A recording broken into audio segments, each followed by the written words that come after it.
नमस्कार। मुद्दा तो है मैं आपका स्वागत है। मैं हूं आपके साथ ब्रजेश चौक से। आज मुद्दा है 24 का शोर, हिंदुत्व पर जोर। विधानसभा चुनाव में मिली जीत के बाद बीजेपी हिंदुत्व के मुद्दे को और पैना करने जा रही है। लिहाजा राम भक्तों को अयोध्या भेजने के लिए जहां स्पेशल ट्रेन चलाई जाएगी, वहीं बीजेपी उनका स्वागत भी करेगी, ताकि हिंदुत्व के सहारे जो जीत उसे विधानसभा चुनाव में मिली वो लोकसभा चुनाव में भी बरकरार रह सके। हालांकि बीजेपी के हिंदुत्व कार्ड पर कांग्रेस निशाना साध रही है। ऐसे में सवाल यह है कि क्या कांग्रेस 2023 का चुनाव हारने के बाद हिंदुत्व की पिच पर आने का जोखिम लेगी या फिर वो धर्मनिरपेक्षता की पिच पर वापस लौटेगी। सवाल तो यह भी है, क्या बीजेपी कांग्रेस को हिंदुत्व की पिच पर लाकर फिर पटकनी देना चाहती है। आज इन्हीं सवालों को लेकर चर्चा करेंगे, लेकिन पहले देखिए ये रिपोर्ट।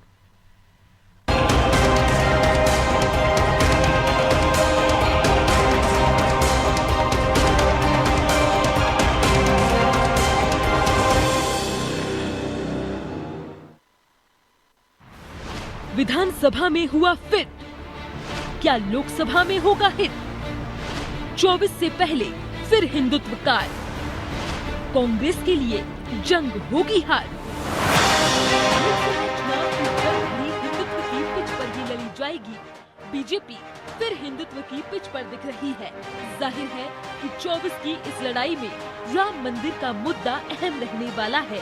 22 जनवरी को राम मंदिर के उद्घाटन और प्राण प्रतिष्ठा की तैयारियां जोरों पर हैं, तो मध्य प्रदेश से अयोध्या जाने वाले राम भक्तों का सम्मान करने की बीजेपी ने तैयारी की है।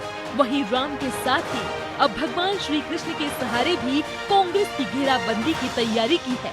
सदन में एक दिन पहले मुख्यमंत्री डॉक्टर मोहन यादव ने कांग्रेस से मथुरा में कृष्ण के मसले पर साथ आने को कहा था। साथ ही ऐलान किया था कि जहां जहां मध्य प्रदेश में श्री कृष्ण के चरण पड़े उसे धार्मिक स्थल के तौर पर विकसित करेंगे। राम पे प्रश्न उठाए थे, आज आप उनकी बात करते हो कि हाँ हमारे भी राम है। अरे तुम्हारे राम तो होते तो तुम ये सर्टिफिकेट क्यों देते, ये मामले क्यों उलझाते, राम मंदिर के मार्ग में क्यों बाधाएं खड़ी करते। कोई बात नहीं, राम की बात पूरी हो गई। आ जाओ कृष्ण भगवान की, कृष्ण कन्हैया लाल की जय। मथुरा में आओ मथुरा में कौन मना कर रहा है। बोलो भगवान कृष्ण की जय जयकार करो। ये हमारी सरकार है। मध्य प्रदेश के अंदर भगवान कृष्ण के जहां जहां पांव पड़े वो सारे स्थान तीर्थ के रूप में डेवलप करेंगे। ये हमारी सरकार का निर्णय है। भगवान श्री राम के मसले पर कांग्रेस की फजीहत पहले से ही होती आ रही है। अब श्री कृष्ण का मसला लोकसभा चुनाव में उसके लिए गले की फांस न बन जाए, क्योंकि जब जब कांग्रेस ने हिंदुत्व की पिच पर जाकर बीजेपी से मुकाबला करने की सोची, उसको मुंह की खानी पड़ी है। लेकिन 24 के चुनाव से पहले अब बीजेपी के हिंदुत्व कार्ड का जवाब वो कैसे देगी, ये समझ लेते हैं। सरकार जो है केवल एक फैसिलिटेशन के माध्यम से उनके सर पे सवारी करना चाहती है। तो ये ये राजनीतिक मुद्दा है, राजनीतिक वातावरण बनाना चाहते हैं। ये तो केवल वोटों के लिए एक प्रहसन, एक नाटक करने की चेष्टा है। जो राम के भक्त हैं वो तो उनके घर में मंदिर है, उनके दिल में मंदिर है, उनके प्राणों में मंदिर है। अब कांग्रेस हिंदुत्व की पिच पर जाएगी या फिर धर्मनिरपेक्ष की पिच पर वापस लौटेगी, ये बड़ा सवाल बना हुआ है। क्योंकि विधानसभा चुनाव में बीजेपी ने हिंदुत्व के मसले पर कांग्रेस को कहीं टिकने नहीं दिया। कांग्रेस ने हनुमान चालीसा, पीसीसी को भगवा रंग में रंगकर बीजेपी से हिंदुत्व पर टक्कर लेने की कोशिश की थी, लेकिन उसे बुरी तरह हार का सामना करना पड़ा। यानी बीजेपी तो हिंदुत्व कार्ड को विधानसभा चुनाव में परख चुकी है। ऐसे में अब चुनौती कांग्रेस के सामने है कि वो भगवान श्री राम और श्री कृष्ण के मसले पर कैसे बीजेपी का मुकाबला करेगी। ब्यूरो रिपोर्ट, अनादि टीवी।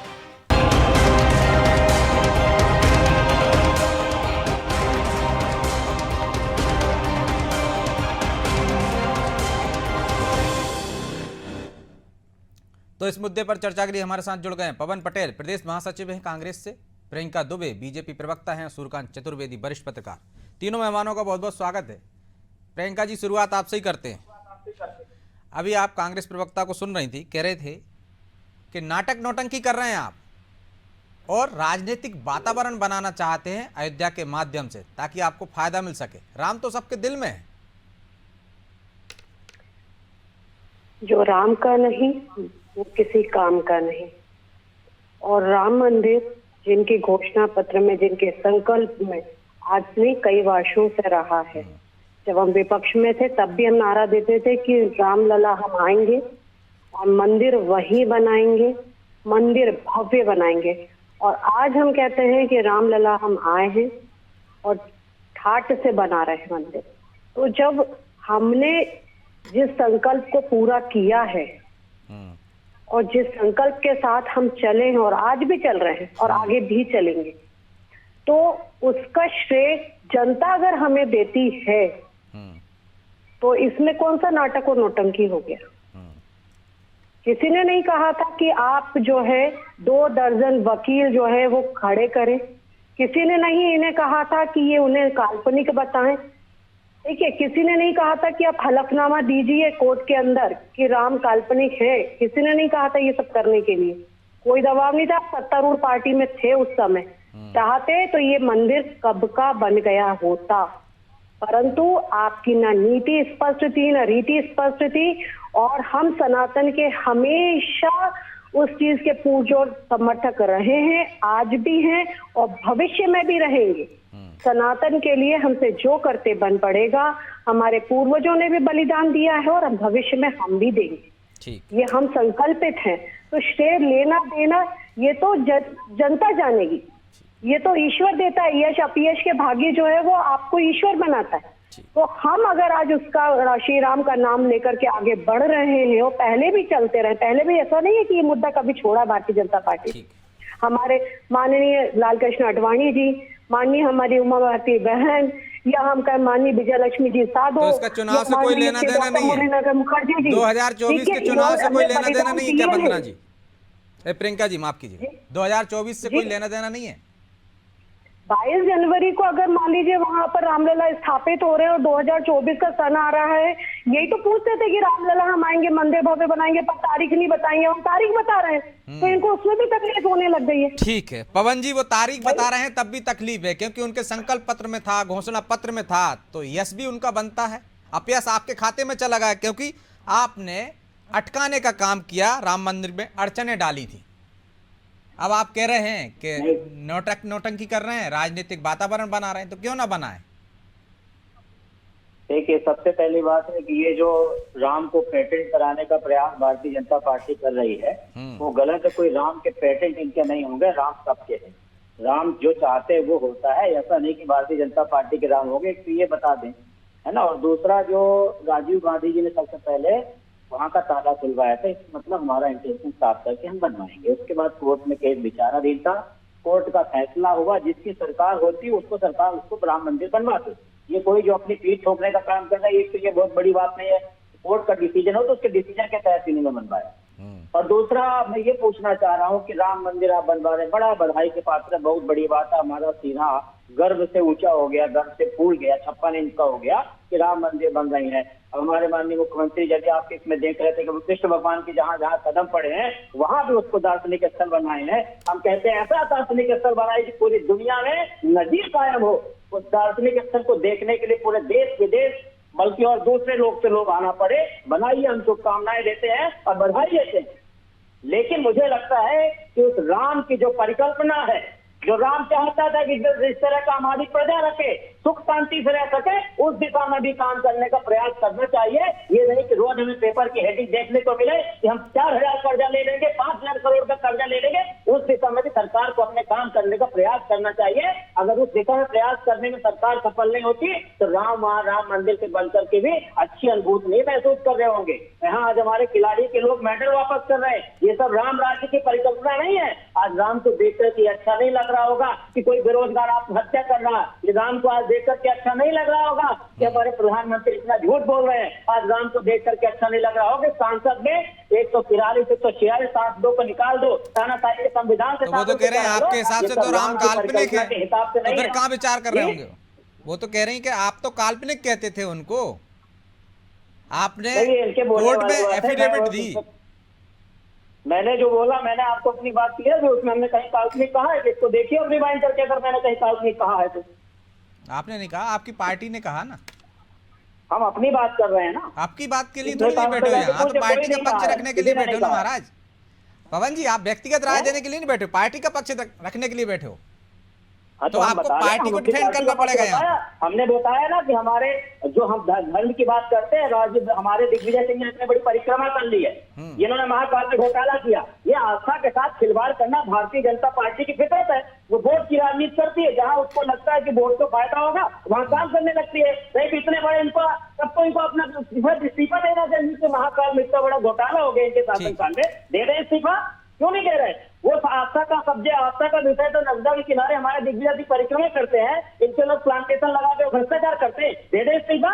आप ही ने तो क्लीन चिट दे दी थी 15 माह की सरकार में। जवाब ले लीजिए, प्रियंका जी जवाब देंगी। प्रियंका जी, आस्था के नाम पर आप प्रियंका जी मुस्कुरा रही खिलवाड़ है। करते हैं। आस्था में यदि आपका भरोसा है राम में, तो वैसा होना चाहिए जैसे राम राज्य में हो, ना अपराध हो, ना आपको कर्ज लेना पड़े, तब जाकर राम आपको आशीर्वाद देंगे। भाई साहब ने शायद अमित जी का अभी 1.5 घंटे का भाषण नहीं सुना, जिसमें उन्होंने आईपीसी, सीआरपीसी इनमें भी अमेंडमेंट कर दिए हैं। तो राम राज्य की संकल्पना को या राम राज्य को स्थापित करने के लिए जो मूलभूत परिवर्तन करने आवश्यक है, जो अंग्रेजों के शासन का जो कानून आप लोग आज तक लाते चले आ रहे थे ना, गुलामी का शासन और गुलामी का कानून, उसको भी परिवर्तन करना शुरू कर दिया है।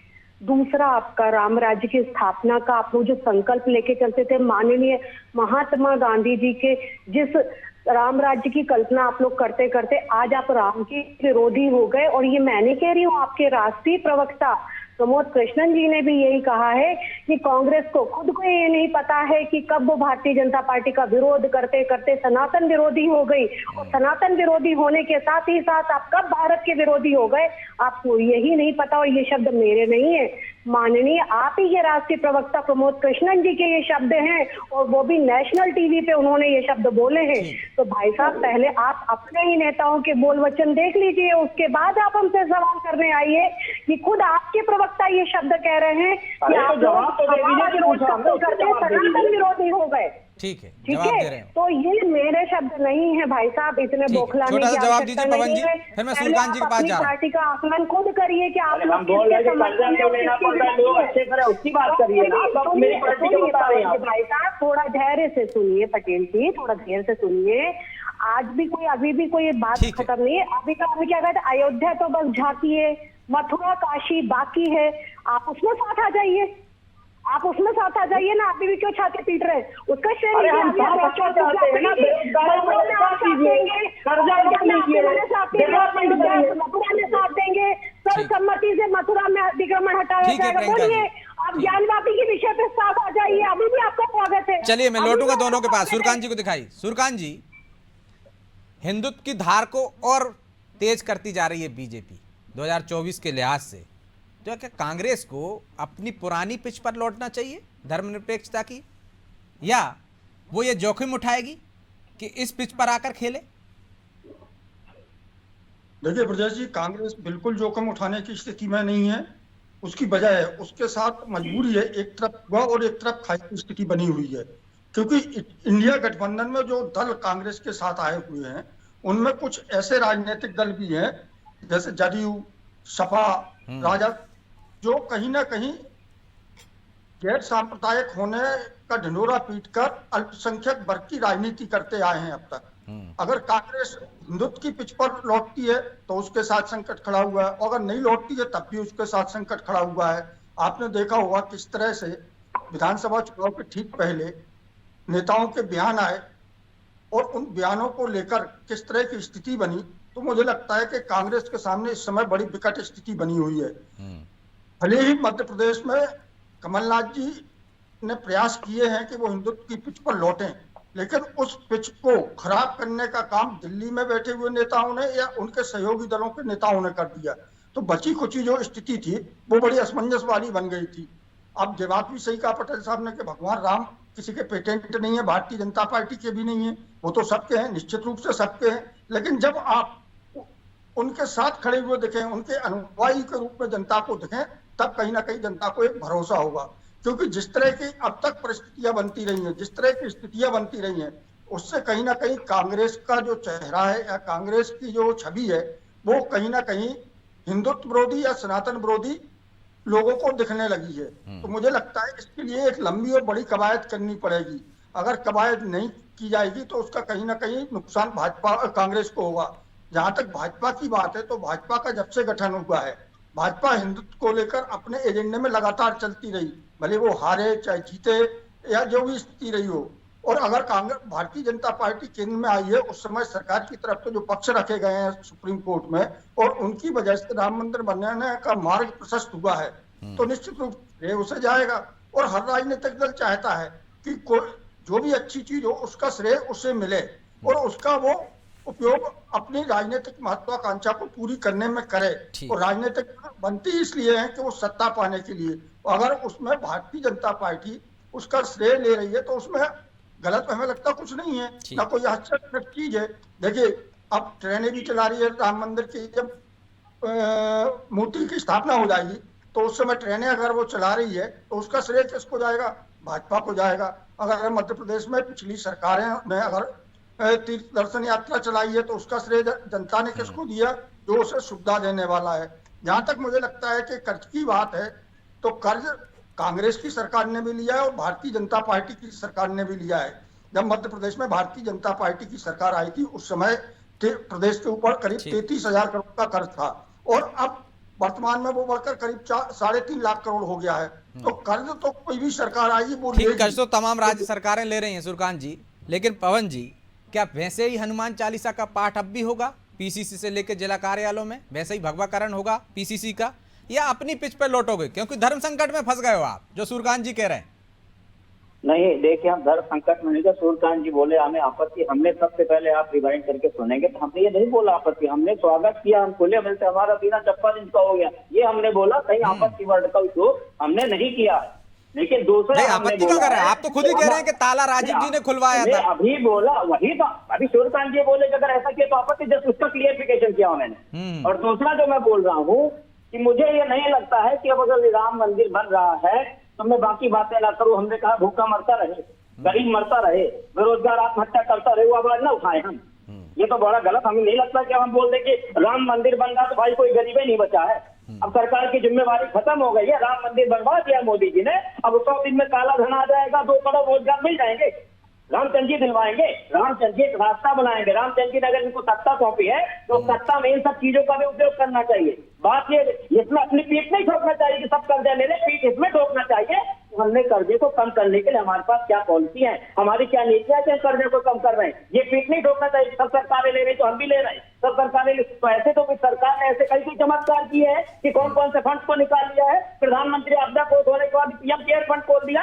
मैं बस इतना निवेदन कर रहा हूँ कि आप सब मुस्कुराइए, सब खुश होइए, लेकिन देखिएगा आने वाले वक्त में जिस तरह भी जा रहा देश, तो वही तो हम कह रहे हैं कि वो राम मंदिर की बात करेंगे। इस तरह के हालात बनते जा रहे हैं, मतलब साफ है ना। 2 मिनट मेरी बात सुन लीजिए।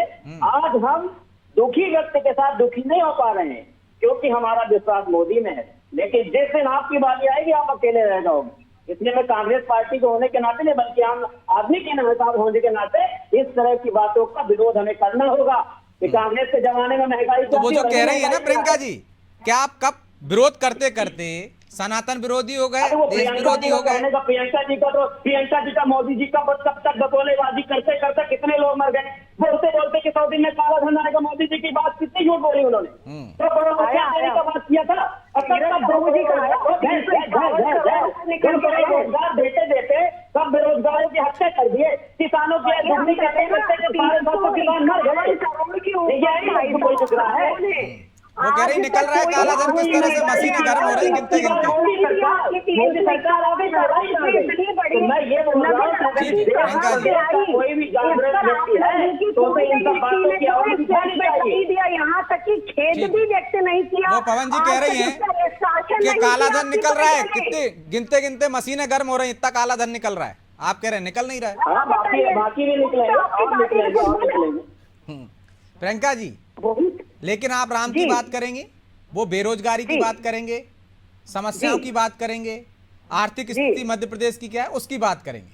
राम का विरोध नहीं कर रहे हैं, वो दूसरा आईना दिखा रहे हैं आपको। 1 मिनट, कमलनाथ जी ने जो केक मंदिर में केक काटा था, शायद आप लोगों ने भी तो चलाया था ना उसको चैनल पर, हनुमान जी की फोटो भी लगी, सभी चैनल चले, सभी चले थे। ये राम सापेक्ष की बात है ना, मंदिर में केक काटना और ले जाए, ये चीज करनी है। अब मैं आपकी बेरोजगारी और आपकी महंगाई पर भी आती हूँ भाई साहब, थोड़ा सा खत्म कर लीजिए, उसको भी बता दीजिए, आंकड़े पेश कर दीजिए कि खत्म हो गई महंगाई। महंगाई हम क्यों बोलेंगे खत्म हो गई? हमने बिल्कुल नहीं बोला। और जरा अभी तो इससे भी थोड़ा सा पीठ थपथपा दीजिए कि दलहन और तिलहन में मध्य प्रदेश 1 नंबर पे आ गया है। इस पे भी थोड़ी सी पीठ थपथपा दीजिए किसानों की। 24% इंडस्ट्रियल ग्रोथ हो गई है, थोड़ा उस पे भी मुस्कुरा दीजिए। इसलिए हम कहते हैं कि और एक मैं बात बताऊं, जहाँ पर कृपा राम की होई ता पर कृपा करे सब कोई। ये पुराना मैं नहीं कह रही, ये पुराना लिख के चले गए गोस्वामी जी। तो थोड़ा और जब आप लोग इतने सीखते हैं राम जी के नाम से कि हम राम भक्त हैं, राम भक्त है, मैं मानती हूँ कि आप भी पूजा करते होंगे, परंतु अपनी पार्टी को भी समझाइए कि ऐसे मंदिर न्यूमा केक काटने के लिए भारतीय जनता पार्टी तो नहीं कहती है आपके नेताओं को कि उसके ऊपर छुरी चलाओ और हनुमान जी का फोटो लगाओ। आप बताइए, और उसके बाद आप खुद करते हो, फिर हम आपको बोलते हैं तो आप लोग कहते हैं पार्टी जो है वो हिंदू भी सनातन की बातें करने लगती है, आप हिंदुत्व की पिच पे खेल। तो पिच देता कौन है पहले आप ये तो बताइए। आप महंगाई की बात करते हैं तो आप ये भी देखिए कि पर्यटन की आय आज की डेट में 100 करोड़ से 200 करोड़ रुपए तक पहुंच गई है, वो भी 8% ग्रोथ कर गई मध्य प्रदेश की। आप उस पर चर्चा क्यों नहीं करना चाहते? क्यों करेंगे आप लोग? आप इसलिए नहीं करना चाहते क्योंकि ये आपको आपका असलियत दिखाता है। ये सब चीजें आपको आपकी पार्टी को एनालिसिस करनी चाहिए, लेकिन आप हमने पहले बोला जब आप बोलना चालू की वही कह रही हूँ। दूसरी चीज जो अगर आज आप लोग इतना चीख करके कहते हैं कि नहीं हम लोगों ने ये जो किया, आप लोग कर्जे की बात करते हैं, तो पहले ये देखिए कि माननीय कमलनाथ जी ने 15 महीने जब आए थे तो हर महीने 1000 करोड़ का आप लोगों ने भी जो कर्जा लिया था ना, आप उसको क्यों नहीं कहते? आपके तो वो इंडस्ट्रियलिस्ट है ना, उद्योगपति, तथाकथित उद्योगपति, जिनसे लाभान्वित किसने हाथ रोके थे आप लोगों के? आप उस पर चर्चा कर लीजिए, पर नहीं करना चाहेंगे। आप लोग तो ऐसा है कि कमलनाथ जी को सेंटा क्लॉज बताते हैं कि वो आएगा, झोलियां लाएगा, झोली में से पिटारा निकालेगा, मध्य प्रदेश को दे देगा। ऐसा नहीं हो सकता, ठीक है, ऐसा नहीं हो सकता पवन जी भाई साहब। ऐसा है कि मान लीजिए कि आप लोग दिशा विहीन, लक्ष्य विहीन और नेतृत्व विहीन सरकार की उम्मीद रखते हैं, और जो कि भारतीय जनता पार्टी आप लोगों को सत्ता में नहीं आने देगी। हम तो छोड़िए, जनता आपको नकार चुकी है। चलिए, माफी चाहता हूँ कि समय की बाध्यता है, इसलिए पवन जी, प्रियंका जी, मुझे बीच में आपको रोकना पड़ रहा है। चर्चा को यहीं विराम देना होगा। आप तीनों मेहमानों का बहुत बहुत धन्यवाद। तो शायद कांग्रेस वाकई में धर्म संकट में है। एक तरफ उसके सामने कुआं है, दूसरी तरफ खाई है। क्या वो धर्म की पिच पर वापस लौटेगी? हिंदुत्व की पिच पर, जो सॉफ्ट हिंदुत्व की राह पर कमलनाथ जी चल रहे थे मध्य प्रदेश में, क्या उस राह पर जीतू पटवारी और नेता प्रतिपक्ष उमंग सिंगार चल पाएंगे, या धर्मनिरपेक्षता की राह पर लौटेंगे? यदि ऐसा करते हैं तब भी नुकसान है, और धर्म की राह पर चलते हैं तो पहले ही जनता उन्हें खारिज कर चुकी है। अब देखना होगा कांग्रेस किस नई रणनीति के साथ मैदान में उतरती है। बहरहाल मुद्दा तो है इतना ही। मुझे दीजिए इजाजत और आप देखते रहिए अनादि टीवी। नमस्कार।